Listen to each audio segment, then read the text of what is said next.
So this is me at 10 years old, and instead of watching normal things like SpongeBob and Fairly Odd Parents, Drake and Josh, what have you, I was watching this guy, Jerry Seinfeld. So one of the best stand-up comedians ever, and this spawned my interest in stand-up comedy at a very young age. So in my presentation today, I wanted to kind of look at stand-up comedy in terms of political correctness today. Sorry. There we go.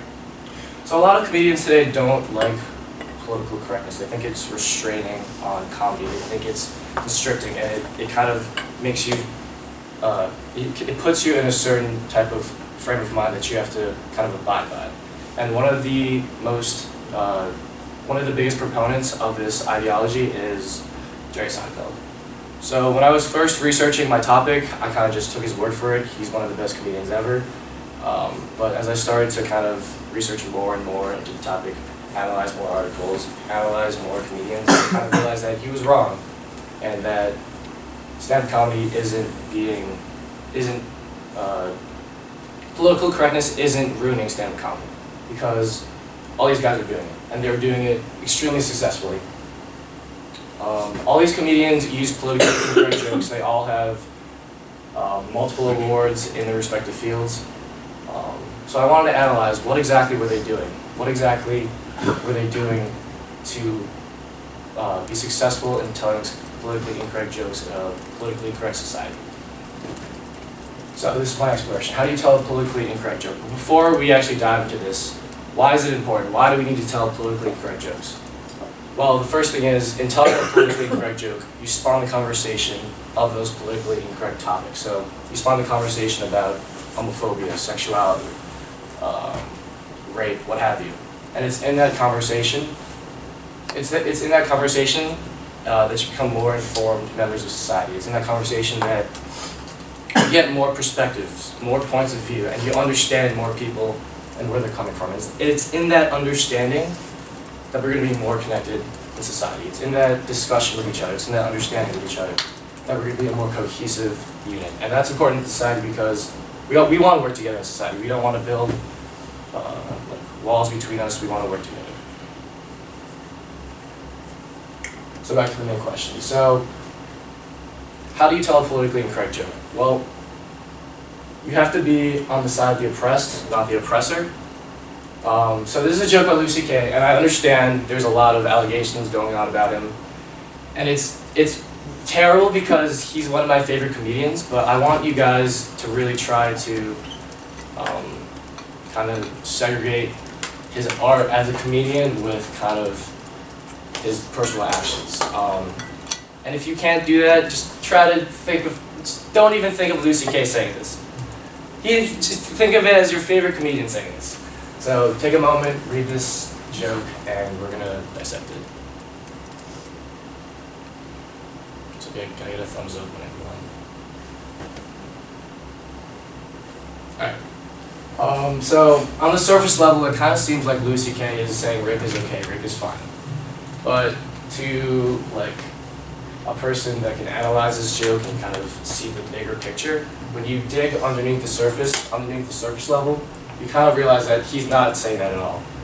What he's saying is rape is absurd. He's playing on the absurdity of rape, and he's kind of explaining how absurd the justification for rape is. And in doing that, he's not at all saying rape is okay, but rather the opposite. He's condoning rape.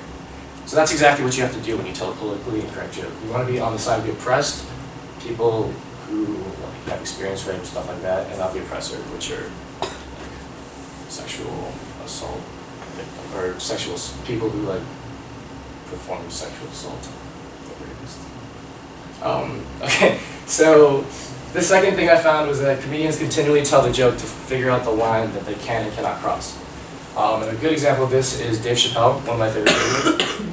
So he's trying to tell a joke about transgender people, and in the first iteration of the joke, he refuses to gender transgender people correctly because he just feels like he shouldn't conform to whatever they believe in. And that joke didn't go very well. And the second joke, he gendered them correctly but confused their parts, and that joke didn't go very well either. And then the third iteration of the joke, he gendered them correctly, he understood their parts, and he made a joke about like getting into a fight with some transgender woman at a club. And that was by far the most effective joke.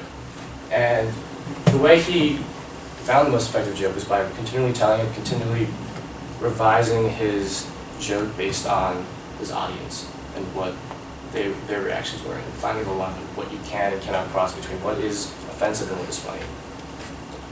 So the last thing I figured out was self-deprecation. Self-deprecating humor was very effective. So when you tell, like a lot of comedians use self-deprecating humor, not just politically incorrect comedians. But I feel like when you're telling politically incorrect jokes, you have to use self-deprecating humor because it's a lot more effective.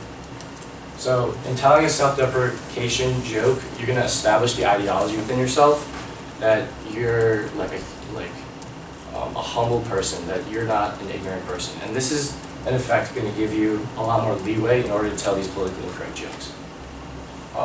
So just take Louis C.K. for example. This is one of his jokes he does. He's one of the biggest proponents of self-deprecating humor. And okay, I really wanted to get to the last joke because I think he's really funny. Wait, no.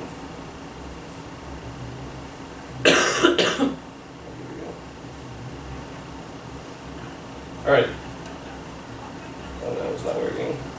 You can hear it barely. You can turn it up over. There's arrows on the projection. Oh, there we go. This is also it took me All right, 4 so- trips to go to the supermarket to finally So just listen to this joke and I'll analyze it after. Because every time I would walk in there to get it, I'd be thinking all these happy thoughts. This is a great thing. I'm embracing the holidays. It's going to bring me and my girlfriend together. This is a very loving thing to do when I reach out and grab it. And all I'd hear in the back of my head is, "What are you, a fag?" And immediately, I had to turn around and walk out.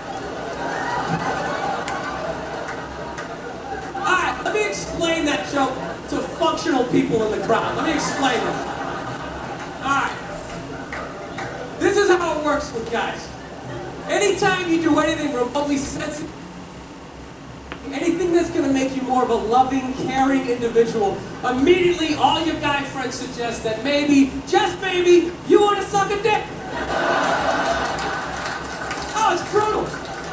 Even if you do something smart, right? Like it's raining out, he's got an umbrella. What a thing! Oh my God! Oh, it's brutal. Dude, what are you a fag is the reason why guys drop at 55 out of fucking nowhere. It's literally from 5 decades of just suppressing the urge to like hug.